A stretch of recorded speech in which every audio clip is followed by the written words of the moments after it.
Herkese merhabalar. Bugün sizlerle harika bir saç bandanası yapacağız. Son derece basit. 1-2 saat içinde rahatlıkla örebilirsiniz. Bunun için gerekli malzemelerimiz 3,5 milim tığ kullanacağım ben. Şu görmüş olduğunuz 50 gram ip, hem ne kadar kaldığında hep birlikte öğrenmiş olacağız. Ben bu sefer etrofil kullanacağım. Şurada renk ve lot bilgisi de var. Dileyen aynı ipi kullanabilir.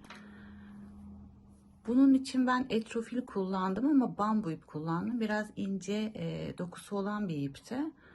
Açıkçası çok hoşuma gitmedi. O yüzden birazcık daha kalın olan bir ipi şunu kullanmayı tercih ettim. Sizler de elinizde hangi ipiniz varsa kullanabilirsiniz. Evet, bandanamızın yapımına hemen başlayalım. Sihirli halka yapımıyla başlıyoruz. Artık beni tanıyanlar biliyor. Baş parmağım 2 kez doladım. Tığımı içinden geçirdim. Buraya bir tane kilit oluşturdum. Şimdi 4 tane zincir çekiyoruz. Gevşek örüyoruz. Çok sık örmeyelim. Dökümlü durmasını istiyoruz. Tığımın üzerine ip aldım. Şimdi 3 kez ikili trabzan yapacağım. Bu birincisi. Tekrar tığımın üzerine ip aldım. 2 kere de çekiyorum.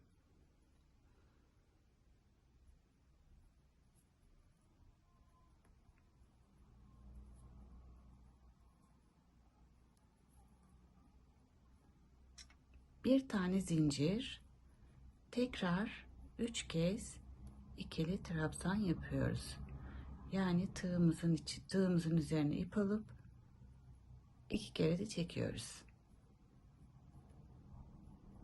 Şöyle tekrar bir tane zincir ve bir tane de en sona ikili trabzan yaptım. Bakın şu şekilde. Şimdi sihirli halkamı kapatıyorum. Altta kalan ipimi kendime doğru çekiyorum, bakın. Bu ipi de böyle asılınca kendiliğinden sihirli halkam kapanıyor. Şu şekil bir görüntü oluşuyor. Dönüşlerde 4'er zincir çekelim. İkinci sıramıza geçtik. Hemen bakın şuradaki boşluğun içine tekrar aynı şekilde 3 kez ikili trabzan yapacağız. Mantığımız hep aslında aynı. Gördüğünüz gibi gevşek örüyorum. Şu ipi aşağıya bırakayım. Bir tane zincir. Şu ortadaki bölümü örüyoruz şimdi. Orta bölümü 6 tane olacak her zaman.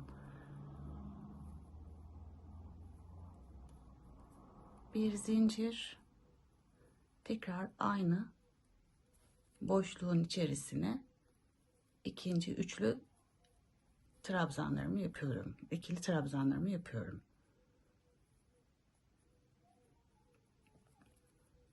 Bir zincir. Bakın şuradaki boşluğun içerisine tekrar 3 kez ikili trabzan yapıyoruz.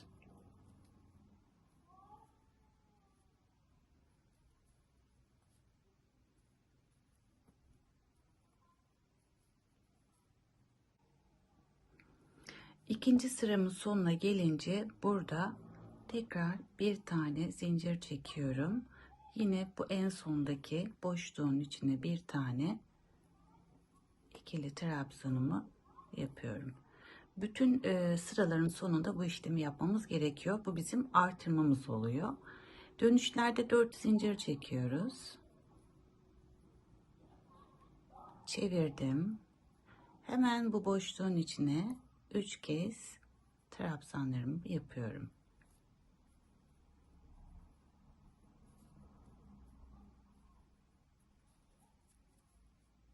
Bir zincir,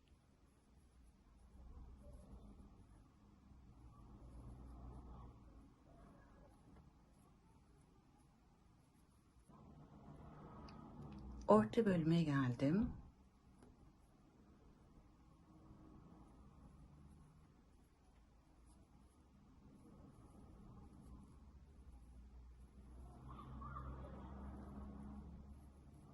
Bir zincir çektim. Tekrar aynı boşluğun içerisine 3 kez daha ikili trabzan yapıyorum. Bir zincir, hemen sıradaki boşluğun içerisine.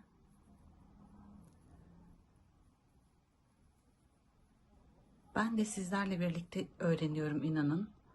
Şimdi bu en sonda yapmış olduğumuz boşluğun içine tekrar 3 kez ikili trabzanlarımızı yapıyoruz. Ve artırmamızın olabilmesi için bir zincir ve bir tane daha trabzanımızı yaptık. Dönüşlerde şuraları çok kasmasın.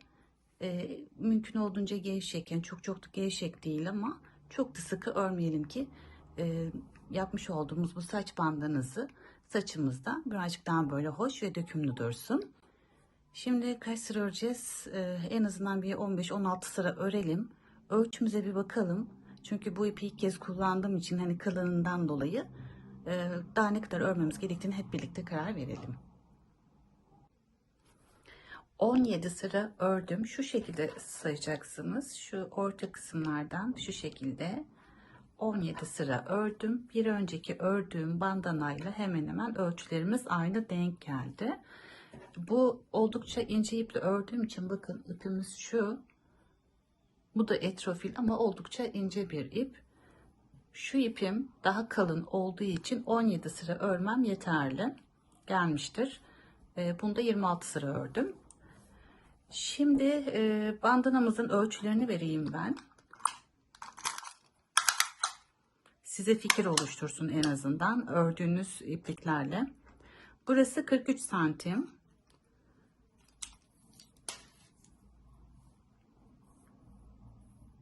Şöyle 29 santimde iki köşenin uzunluğu da 29. Bu köşelerde zincir yapacağız. Burayı sık iğne ile öreceğiz. Köşeye gelince de şu köşeye gelince de ilk bağlama ipimizi oluşturacağız. Onun da ölçüsünü vereyim ben size. 18-19 santim yeterli gelecektir.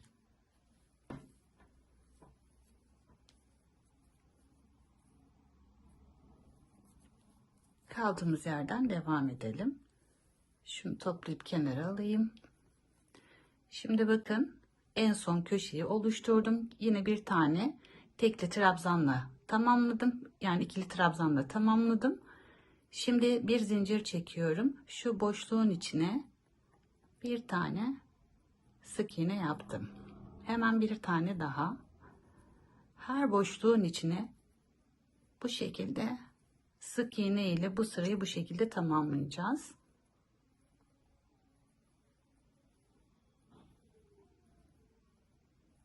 Umarım anlaşılır olmuştur.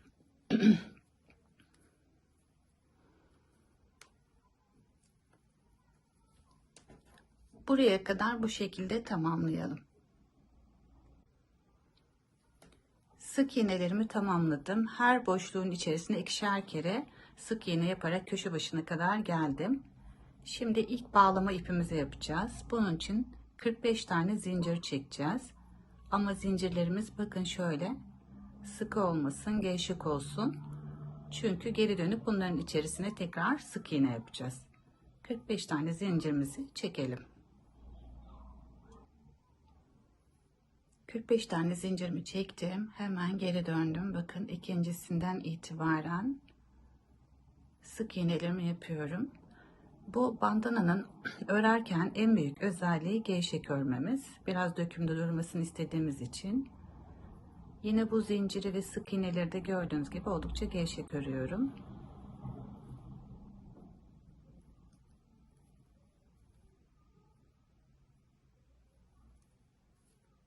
Elinizle de arada böyle düzeltin. Bu şekilde buraya kadar örelim.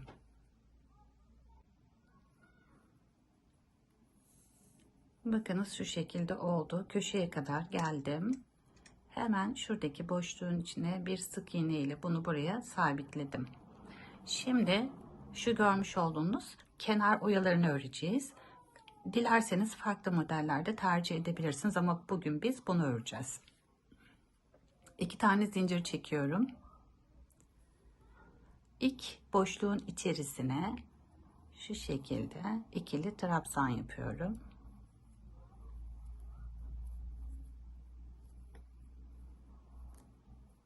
Altı tane yapacağız.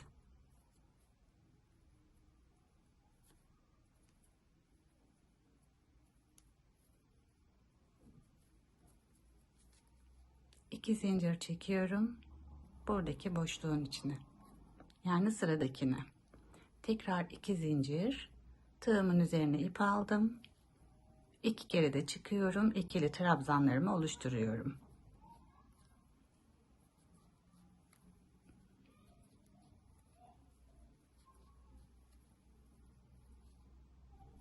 İki zincir, sıradaki boşluğun içine sık iğne ile sabitliyorum. Köşelerimiz bu şekilde olacak. Tamamlayalım. Şu şekilde bu köşeyi ve bu köşeyi bu şekilde tamamlayalım. Buraya gelince 45 tane zincir çekip geri dönüp sık iğne yaparak ikinci bağımızı oluşturalım. Birinci kenarın oyalarını yaptım. Şöyle gördüğünüz gibi bu kenarı örerken eliniz çok gevşek olmasın. Orta sıkılıkta örelim. Köşeye gelince de bakın bu köşeyi bu şekilde yapıyoruz. Ve ikinci kenarımızı da aynı şekilde modelimizi kuracağız. Fikir versin diye bakın ben size hemen şöyle göstereyim. Şöyle 2 zincir biraz sıkıyorum gördüğünüz gibi. Boşluğa bir sık iğne, 2 zincir. Sık iğnelerimi, ikili trabzanlarımı çok gevşek örmüyorum bu kenarda.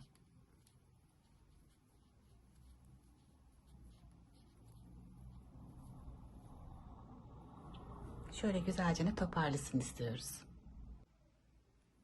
Evet, ikinci kenarımın da kenar oyasını tamamladım. Sonuna doğru geldim. Bakın şurada bir boşluğumuz var. Bu boşluğun içerisine 2 zincir çektim şurada. Bir tane sık iğne yapıyorum. Ve 45 tane zincirimi çekip geri dönüp sık iğne ile zincirlerim üzerine tamamlıyorum.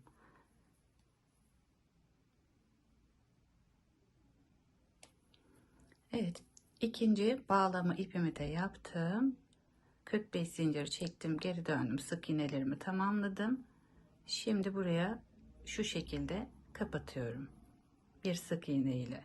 Hemen yanındaki diğer sık iğnenin içerisine şu şekilde ilmek kaydırdım. Bir zincir çekiyorum. Tığımın üzerine ip alıp bir iki tane sık iğne atladım. Üçüncüsüne 6 kez ikili trabzan yapıyorum.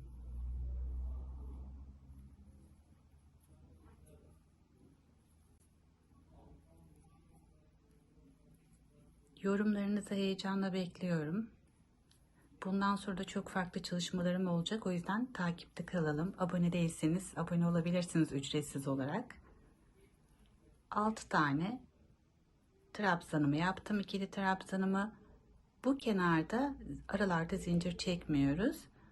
Bir iki tane sık iğne atlayıp üçüncüsüne sık iğne ile sabitledim.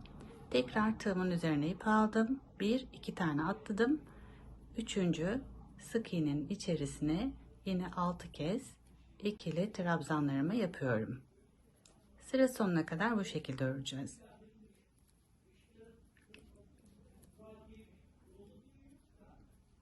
Bir iki üçüncüye sık iğne ile kapattım. Bir iki bu şekilde tamamlayacağız sıramızı.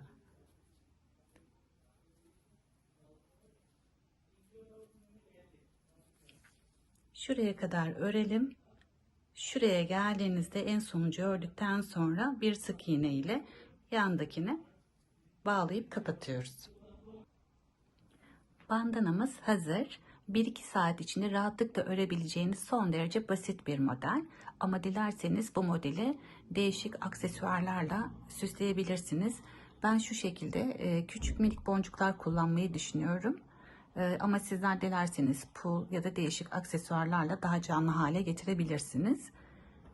Bu bandana için kullandığımız 50 gramlık ipten artan miktarımız bu. Kenar oyalarımızın sayısı bu tarafta 9. Şöyle 9. Ön kısımdaki model sayımız ise 10. Yapacak olanlara şimdiden kolay gelsin diyelim. Bir sonraki projede tekrar görüşünceye kadar hoşça kalın.